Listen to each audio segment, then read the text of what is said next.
खास रिपोर्ट देखिए सीधा सवाल डिजिटल पर।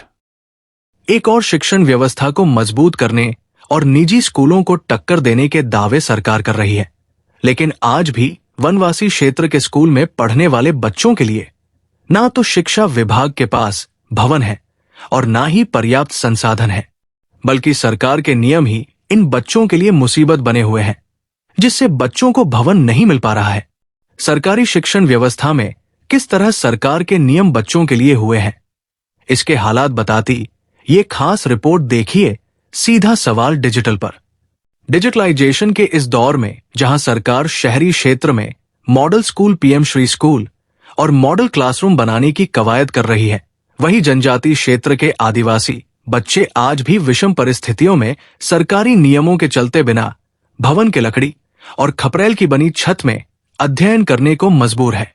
मामला चित्तौड़गढ़ जिले की भैंसोटगढ़ पंचायत समिति के श्रीपुर ग्राम पंचायत के अंतर्गत आने वाली भील समुदाय की बाहुल्य ढाणी नासेरा के राजकीय प्राथमिक विद्यालय का है। पहले इस विद्यालय को समझ लेते हैं। 2002 में सरकार ने यहां राजीव गांधी पाठशाला स्वीकृत की थी, जिसे बाद में प्राथमिक विद्यालय बना दिया गया। इस विद्यालय में फिलहाल 16 बच्चे पंजीकृत हैं जो इसमें अध्ययन कर रहे हैं, और ये बच्चे वनवासी आदिवासी भील जाति के हैं। सर, नौशेरा स्कूल का प्रकरण है कि इस स्कूल की स्थापना कब हुई थी, वर्तमान में इसकी स्थिति क्या है नामांकन को लेकर? नौशेरा प्राथमिक विद्यालय भैंसोटगढ़ ब्लॉक के श्रीपुरा ग्राम पंचायत में स्थित है। इसकी स्थापना जुलाई 2002 में राजीव गांधी पाठशाला के रूप में हुई थी। वर्तमान में नामांकन की स्थिति क्या है? वहाँ 16 बच्चे अध्ययनरत हैं। विशेष रूप से किस वर्ग के बच्चे हैं? जनजाति समुदाय के बालक वहाँ शिक्षा पा रहे हैं। यह विद्यालय भवन के नाम पर बांस का बना एक कच्चा खपरेल है, जिसमें ये बच्चे डिजिटल शिक्षा से दूर प्रारंभिक शिक्षा प्राप्त कर रहे हैं। विद्यालय भवन की बात की जाए तो यहां एक कमरा बनाया गया था, लेकिन इसका काम पूरा नहीं हो पाया। जब भी विभाग यहां काम करने की कोशिश करता है तो वन अधिनियम का हवाला देते हुए जमीन उपलब्ध नहीं कराने वाला वन विभाग यहां काम रुकवाने पहुंच जाता है। मुकुंदरा टाइगर रिजर्व क्षेत्र से जुड़े क्षेत्र होने का हवाला देते हुए ये विद्यालय भूमि और भवन विहीन है।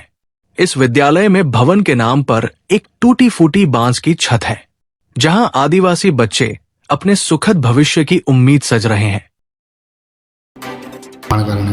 फॉरेस्ट रिजर्व लैंड होने से मुकुंदरा हिल्स जो टाइगर प्रोजेक्ट है उसमें ये अवस्थिति है विद्यालय की, इसलिए ये अभी भूमि विहीन और भवन विहीन चल रहा है। वर्तमान में जन सहयोग से एक कमरे का निर्माण करवाए जाने की जानकारी मिली। ऐसा नहीं है कि शिक्षा विभाग ने द्वारा इस विद्यालय के भवन के लिए प्रयास नहीं किया गया। वन आरक्षित क्षेत्र होने से पक्के निर्माण पर रोक लगी होने के जन सहयोग के माध्यम से आरपीपी प्लांट के जरिए प्री फैब्रिकेशन ढांचा यानी कि वेस्ट कंटेनर को कमरे का रूप देकर इस विद्यालय को अस्थायी भवन देने का प्रयास किया गया, लेकिन अब तक ये मांग भी पूरी नहीं हो पाई है, क्योंकि वन विभाग द्वारा इसमें भी अपेक्षित सहयोग नहीं किया जा रहा है। सीएसआर के थ्रू वहां पर एक प्री फैब्रिकेटेड स्ट्रक्चर फॉरेस्ट की परमिशन से स्थापित किए जाने के लिए श्रीमान जिला कलेक्टर के द्वारा वहाँ रावतपाटा आरपीपी को और शासकीय पत्र लिखा गया था। इस तरह के प्रशासनिक प्रयास जारी है इसके। लेकिन अभी तक भी बच्चों को भवन नहीं मिल पाया, क्या कारण है इसका? मुख्यतः वन क्षेत्र में आने से प्रशासकीय तकनीकी समस्याएं बहुत ज्यादा है। वन विभाग का सहयोग भी अपेक्षित रूप से नहीं मिल पा रहा। एक और जहां वन विभाग की भूमि के लिए बनाए गए सरकारी नियम इन बच्चों के लिए सुदृढ़ भविष्य की राह में रोड़ा बने हुए हैं, वहीं दूसरी ओर वन क्षेत्र में अतिक्रमण और खनन स्वीकृति के लिए नियम परिवर्तन करने वाली सरकार को भी मानो वनवासी और आदिवासी क्षेत्र के इन बच्चों से कोई लेना देना नहीं है। पूर्व में इसी क्षेत्र में तत्कालीन जिला कलेक्टर द्वारा वन भूमि में बने अवैध निर्माणों को तोड़ा गया था। राजस्थान की विधानसभा में जहां चारागाह भूमि को बिना नाम करने, अतिक्रमण को नियमित कर पट्टा देने जैसी मांगे उठाई जा रही है, वहीं इस मामले में क्षेत्र के स्थानीय जनप्रतिनिधियों की चुप्पी शिक्षा को मजबूत करने के दावों की पोल खोल रही है। अब आदिवासी कल्याण और शिक्षा के आधुनिकीकरण के दावे की पोल खोलने वाली है।